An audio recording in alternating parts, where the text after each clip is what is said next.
Trinidad and Tobago, how are you doing? How are you doing really? We've been through a rough ride with the stay-at-home measures during the pandemic.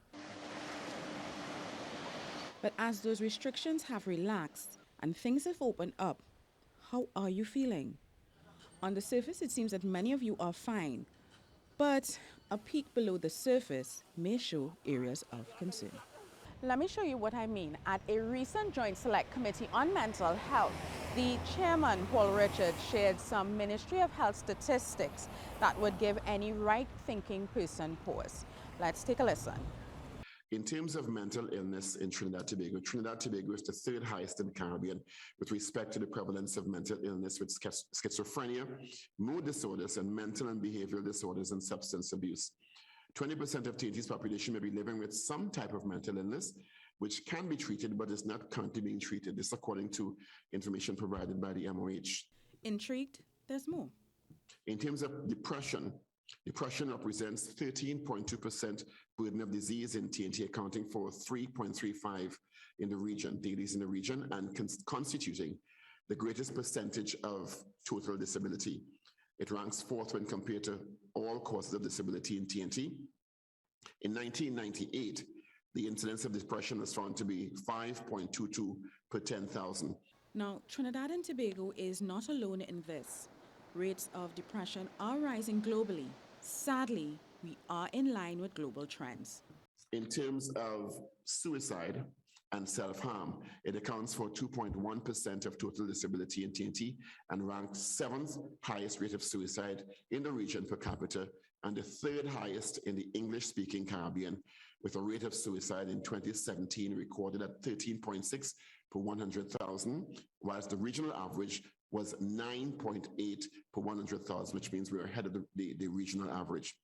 And he continues with a detailed breakdown of how suicide presents in Trinidad and Tobago, with men more likely to die by suicide, but women more likely to talk or think about it. In short, and I cannot overstate this enough, we are a nation in crisis because along with high rates of mental ill health, we also have high rates of stigma. In short, we do not think sympathetically about mental health. When we say mental health, we think mental illness. Mental health is not mental illness. They're two different things. And then when we say mental illness, we think schizophrenia and we think madness and we think all of the acute areas of mental illness, rather than understanding that personality disorder is a mental illness. Narcissism is a mental illness. Depression is a mental illness. Anxiety is a mental illness. Caroline Ravello is a mental health advocate. She is also a Guardian columnist. Her weekly column, Mental Health Matters, has for years been a consistent voice discussing a wide range of mental health concerns. And most controversially, she has done so from the position of someone who has been diagnosed with mental illness. So she knows of what she speaks when she speaks of stigma. I always refer to the illnesses which I manage as mental illnesses because I do manage bipolar disorder too and also clinical depression. I could have come out and write a column about being depressed, but how does that help the whole issue of mental illness in Trinidad and Tobago? And so the moment I wrote mental illness, I became the mad lady writing in the Guardian. And I've said this on more than one occasion. And I was warned by people who said, you know, Trinidad and Tobago, you know what you would become. Stigma is a mark of disgrace associated with a situation, person, or thing. It is about shame.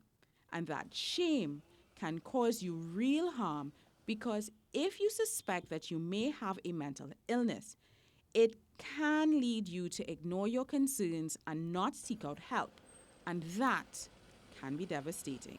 I think there are a lot of people walking around with undiagnosed mental disorders in Trinidad, and the sooner that we acknowledge that, the better for our nation. Amanda Chukwan is a writer. She is the 2020 winner of the Bocas Lit Fest Johnson and Amoy Achong Caribbean Writers Prize and has bylines in Teen Vogue, Harper's Bazaar, and Caribbean Beat magazine. She says She battles self-stigma to speak openly about her anxiety because, as you've heard Carolyn Ravello say earlier, we need to talk about mental health. And yes, mental illness openly. So let's talk about stigma. There are several types. We've discussed self-stigma and public stigma, which is the fear of how others will perceive you. But let's talk now about institutional stigma. Now, institutional stigma. So we talk about the public stigma, people's negative attitude towards you. Self-stigma, your negative attitude towards your own diagnoses. And then institutional stigma, like government policies. The mere fact that we do not have sufficient investment in mental health, that's institutional stigma. It means that it's stigmatized, it's set aside, it's not given the level of attention, it's not given the investiture that a country should give. If we understand that when we talk mental illness or mental health, we're talking about everyone who has a mind, which is everybody, but we're not there as yet. Institutional stigma may be the reason why government has not allocated a greater proportion of the health budget to mental health. It may also be why mental health matters have not received the legislative attention and funding as the issues that are considered by the government to be important. This is the St. Anne's Psychiatric Hospital. Established in 1900, it is the only psychiatric hospital in the country. Now, centralizing mental health in this way is not ideal, and there have been several attempts to move from the centralized system that we have to a more community-based model. While there's been some improvement in that area with the establishment of wellness and stress centers across the country, most of these are still managed by St. Anne's as the home base. And critics argue this does not go far enough in the community-based model that would see institutionalization as the last resort. It's believed that the vast majority of patients can receive care outside of the hospital setting. In fact, that most would benefit from having access to services closer to home from walk-in clinics that are staffed by a range of mental health professionals, because most patients may actually never need to see the inside of a psychiatric hospital or ward. For many people, one of the challenges of accessing care through the public healthcare system is that you have to go to the health center first to find out what their intake day is.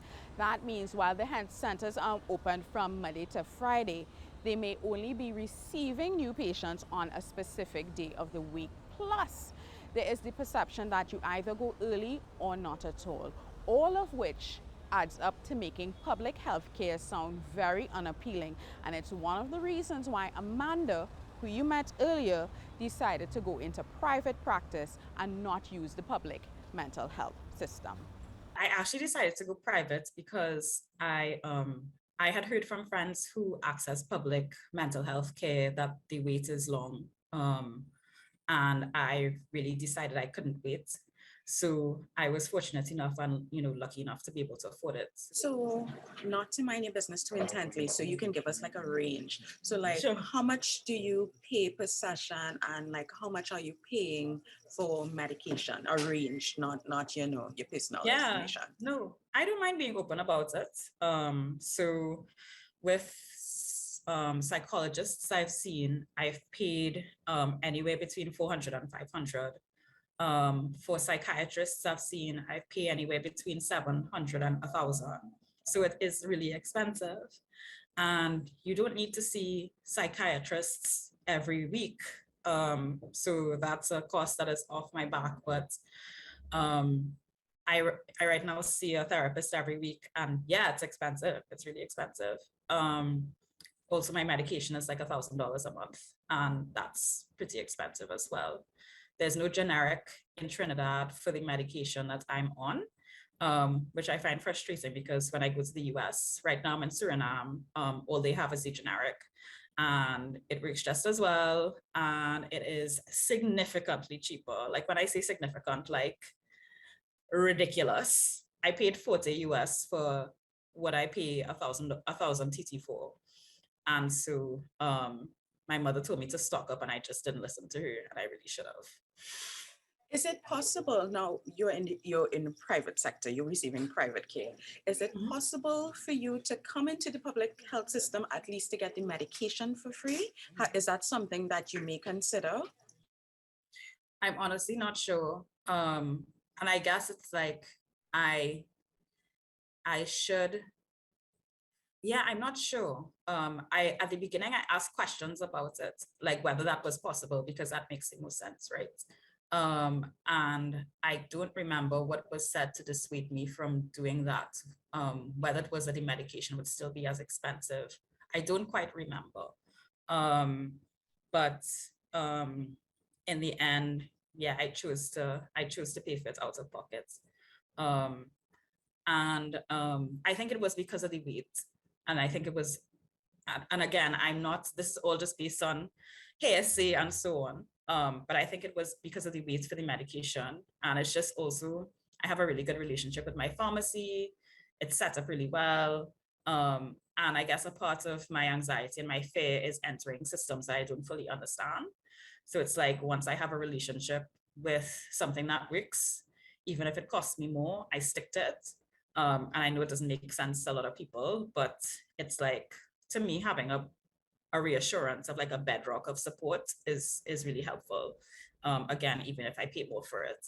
Time now for a very quick break, but we need to discuss this issue of access to care and how, even in the private healthcare system, getting treatment is not as easy as making an appointment because the price may be too high.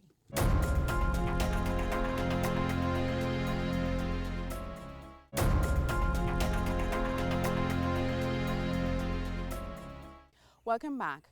We began the program with a discussion of how stigma can affect our understanding of what is and isn't mental ill health.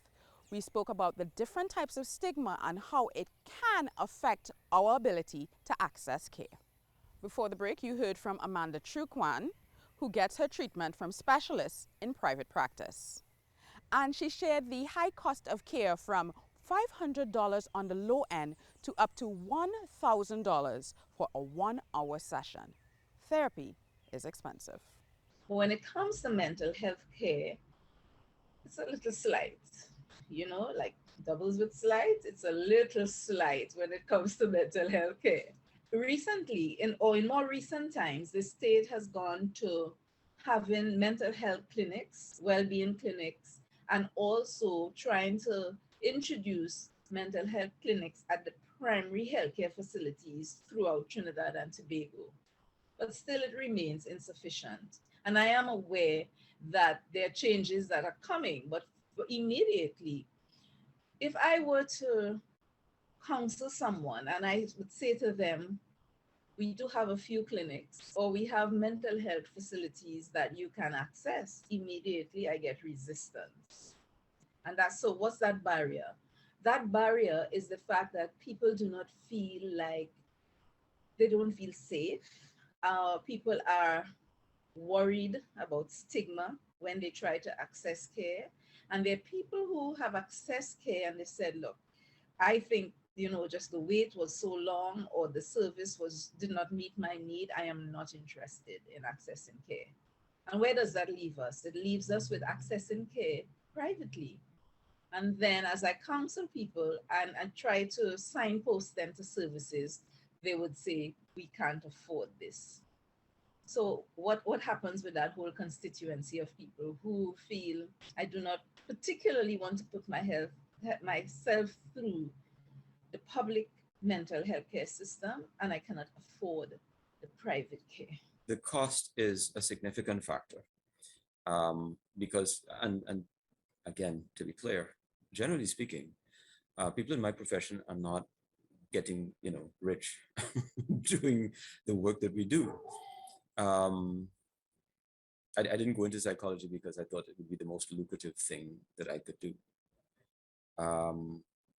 And so you end up with professionals who are charging a fee that is honestly low by comparison. I mean, if you compare outside of Trinidad and Tobago, the fee is actually low by international standards, but it's not low in the context of our nation, our environment, our economy, the constraints and circumstances of people who live here. And so what happens within the context of the of the private sector, rather, is that in many instances, people are priced out. And so there is a class-based delivery of care. It's not a conscious and intentional effort to deliver care only to people of a certain socioeconomic status. It's an outcome of what disposable income people have and what are their own priorities and concerns and considerations. If my concern is that I need every last penny I have to pay this rent, no, I'm not going to therapy. And as Collier points out, one of the ways that's addressed is through Corporate Employee Assistance Programs, or EAP, typically accessed through the Human Resources Department. And while companies may be persuaded to do more to beef up employee access to therapy or engage in efforts to encourage people to use the systems without fear or shame, there's also a movement within the public sector to make it easier for people to receive treatment. We'll explore those efforts more in the third and final segment of the program, so don't go far.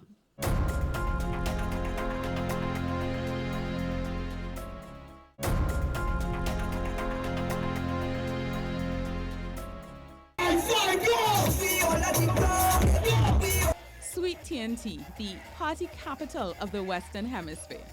Our carnival is the greatest show on earth, and no one can party more than us. We drink hard, we play hard, and we work hard.